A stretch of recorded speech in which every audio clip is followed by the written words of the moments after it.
பசுமை விவசாய நேயர்களுக்கு வணக்கம். அதாவது பார்த்தீங்கன்னா இன்னைக்கு வந்து ஒரு வித்தியாசமான ஒரு பயிருங்க.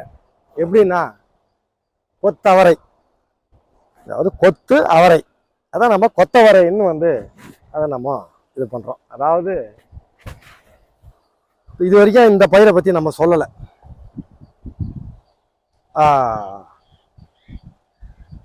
இல்லை, ஒரு முக்கியமான ஒரு விஷயம் என்னன்னா, அதாவது கம்மியான சத்துக்களை கொடுத்தாலே வந்து நல்லா வளர்ந்து வரக்கூடிய ஒரு பயிருங்க. ரெண்டாவது எப்படின்னா, அதாவது ஏழைகளுடைய பயிருன்னே சொல்லலாம்.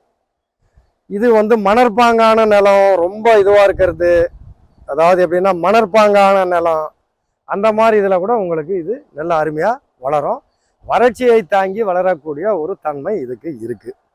இதுக்கு பட்டங்கள்னு பார்த்தீங்கன்னா ஆடி தை இது மெயினாக வந்து இதை பண்ணுவாங்க. ஒரு சில சித்திரை பட்டத்தில் கூட வந்து பண்ணுறாங்க. இப்போ இது வந்து சித்திரை பட்டத்தில் வந்து நடப்பட்ட ஒரு வயல் ஆச்சுங்களா. இதனுடைய அதாவது எப்படின்னா உழவு வந்து இப்போ கண்டிப்பாக ஓட்டி ஆகணும். பார்கள் பிடிச்சி பார்களுடைய பக்கவாட்டில் தான் நடணும். இதனுடைய இடைவெளின்னு பார்த்தீங்கன்னா செடிக்கு செடி 1 அடி இல்லை 3/4 அடி, வரிசைக்கு வரிசை வந்து 1.5 அடி, இல்லை வரிசைக்கு வரிசை 2 அடி, செடிக்கு செடி 1 அடி, அந்த மாதிரியும் போகலாம். ஏன்னா இடைவெளியை பொறுத்து தான் நம்மளுடைய மகசூல் நிர்ணயிக்கப்படுகிறது. ஏன்னா அதை வச்சு தான் வேர் வளர்ச்சி இருக்கும். அதனால் இப்போ இதில் பார்த்தீங்கன்னா வந்து இதுக்கு வந்து ஒரு ஏக்கருக்கு பார்த்தீங்கன்னா கிட்டத்தட்ட வந்து ஒரு 6லேருந்து 8 கிலோ விதை, இடைவெளியை பொறுத்து விதை அளவு மாறும். அதாங்க இதில் இருக்கிற ஒரு விஷயம். ரெண்டாவது இதில் இன்னொரு ஒரு விஷயம் என்னன்னா, நட்ட 40 நாள்ல இருந்து உங்களுக்கு ஓரளவுக்கு வந்து பிஞ்சுகள் வந்து ஃபார்ம் ஆகிடும். 40, 45, 50 நாள்ல இருந்து நீங்கள் வந்து பறிக்க ஆரம்பிக்கலாம். ரெண்டாவது இதுக்கு வளர்ச்சி ஊக்கிகளை கொடுக்கும் பட்சத்தில் நல்ல ஹைட்டு நல்லா வருங்க. இது கிட்டத்தட்ட வந்து 6 அடி உயரம் கூட வளர்ந்துடும். மண்ணில் வந்து கண்டிப்பாக வந்து இந்த பாக்டீரியாக்களை கண்டிப்பாக கொடுக்கணும், வேம் கொடுக்கணும் இதுக்கு. அதை கொடுக்கும் பட்சத்தில் இன்னும் கொஞ்சம் நல்லா ஓரளவுக்கு இந்த பக்க கிளப்புகள் கூட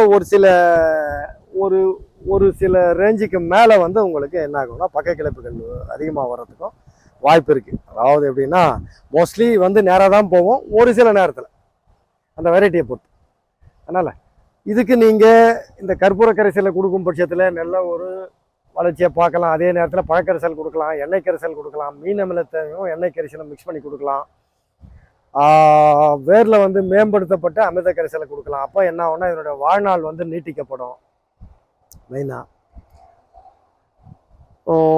நெல் அதாவது பார்த்தீங்கன்னா இயற்கையில் ஈஸியாக பண்ணலாங்க. இது யாருன்னா புதுசாக வந்து இயற்கை விவசாயத்துக்கு வரோம் கற்றுக்குறோம் அப்படின்னு சொல்கிறவங்க இப்போ வந்து நம்ம வந்து கற்றுக்குறோம். அதாவது ஃபஸ்ட்டு வந்து கடுகு, அதை தான் நான் ஏற்கனவே சொல்லியிருப்பேன். ஏன்னா அந்த ஷார்ட் டியூரேஷன் அந்த கிராப்ஸு, ரெண்டாவது பிரச்சனைகள் கம்மியான கிராப்ஸில் தான் வந்து ஃபஸ்ட்டு வந்து கற்றுக்க முடியும்.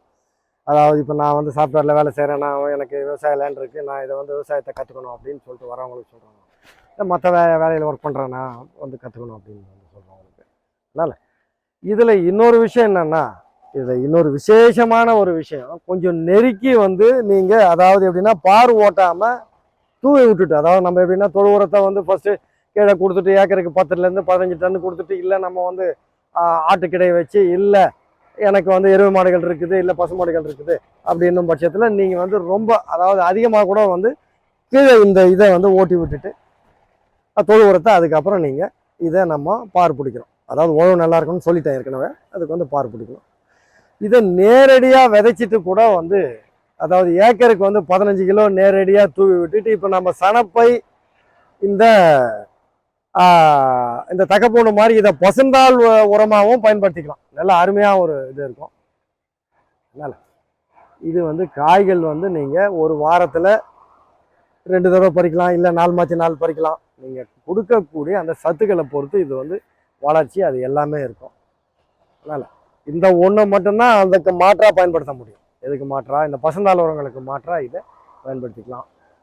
ரெண்டாவது இதில் காய்களில் இருக்கக்கூடிய ஒரு சிறப்பம்சம் என்னன்னா, இப்போ ஒரு சிலருக்கு வந்து இந்த பேரலிஸ் அட்டாக் வரும், வந்து இந்த மருந்து மாத்திரை சாப்பிட்டுட்டு இருப்பாங்க. இப்போ பார்த்தீங்கன்னா இந்த சித்தூர் மாவட்டம் பக்கத்தில் வந்து ஏதோ இந்த பச்சிலை இது கொடுக்குறாங்க சாரு, அது வந்து சரியாகுது அப்படின்னு வந்து ஒரு சிலர் வந்து அவங்க சொல்கிறாங்க. பலர் வந்து எப்படின்னா நம்ம ட்ரீட்மெண்ட்டை நோக்கி தான் போகிறோம், டாக்டரை அதாவது எப்படின்னா ஆங்கில இதை நோக்கி தான் நம்ம வந்து போகிறோம். இது ஒருவேளை நம்ம வந்து ஓரளவுக்கு பாதி சரியாகி வந்துட்டோம் வீட்டுக்கு, இல்லை வந்து அவர் வந்து எப்படின்னா கஷ்டப்பட்டுட்டு இருக்கிறாரு, எழுந்து நிற்க முடியல அப்படின்னு ஒரு 10 காயை டெய்லி வந்து மிக்சியில் போட்டு ஜூஸ், அதாவது எப்படின்னா ஜூஸ் மாதிரி அடித்து கொஞ்சோண்டு உப்பு போட்டு வடிகட்டி இதை குடிச்சிக்கிட்டே இருந்தால் வரிசையாக டெய்லி ஒரு 15-20 நாள் குடித்தா பேரலைஸ் அட்டாக்கு ஒரு 80% வரைக்கும் சரியாகுது அப்படின்ற ஒரு நம்பிக்கை வந்து ஒரு சிலர்கிட்ட இருக்குது. ஒரு சிலர் வந்து இதை சொல்கிறாங்க இந்த மாதிரி பண்ணும் பட்சத்தில் அப்படின்னு. என்னுடைய நண்பர் ஒருத்தருக்கும் இதே மாதிரி தான் அந்த பேரலைஸ் அட்டாக் வந்து அவருக்கு சொன்னேன். அவரால் எப்படின்னா கால் வந்து, அதாவது எப்படின்னா குச்சி இல்லாமல் வந்து நடந்துட்டு இருந்தார். இது தொடர்ந்து வந்து ஒரு 25 நாள் வந்து அவர் இந்த ஜூஸை குடிக்கும்போது நல்லா நார்மலாக வந்துட்டார் அவர். அதாங்க நான் பார்த்த வரைக்கும். நான் சொன்னேன் இந்த மாதிரி சொல்கிறாங்க சார், இதை வேணால் நீங்கள் குடிச்சு பாருங்கள். இந்த அதாவது நரம்புகளை வலுப்படுத்தக்கூடிய ஒரு இதுக்கு வந்து அந்த சத்து வந்து இருக்குது. அந்த நியூரோபியன் டேப்லெட்டுக்கு சமமாக இருக்குது அப்படின்றாங்க. அதாவது வந்து நரம்புகளை வலுப்படுத்தக்கூடிய ஒரு தன்மை. அதனால் இது வந்து நல்ல ஒரு இதுங்க. எப்படியும் உங்களுக்கு ஒரு கிலோ வந்து 30 ரூபாய்க்கு கம்மியாக விற்காது. இதை மோஸ்ட்லி வந்து கூடைகளில் விற்றுறாங்க. இதை கொண்டு போய் வந்து பறித்து கொண்டு போய் கூடைகள்லேயே இதை விற்றுறாங்க. அதனால் இது வந்து எப்படின்னா நுகர்வோர்கிட்ட வந்து நல்ல வந்து ஒரு வரவேற்பு இருக்கக்கூடிய காய்கறி. இதை வாரத்தில் ஒரு நாள் இதை வந்து ஈஸியாக சாப்பிட்லாம், நல்லாயிருக்கும். அதனால் இதில் பல ரகங்கள் இருக்குது. அதை நம்ம வந்து தனியார் ரகம், இந்த நம்ம அந்த அந்த நம்ம நாட்டு ரகங்கள், அந்த மாதிரி பல இருக்குது. அதனால் நோய்வாய் படுறது வந்து ரொம்ப கம்மி. சாறு உறிஞ்சும் பூச்சிகள் வந்து வரலாம். அது கூட எப்படி வரும்னா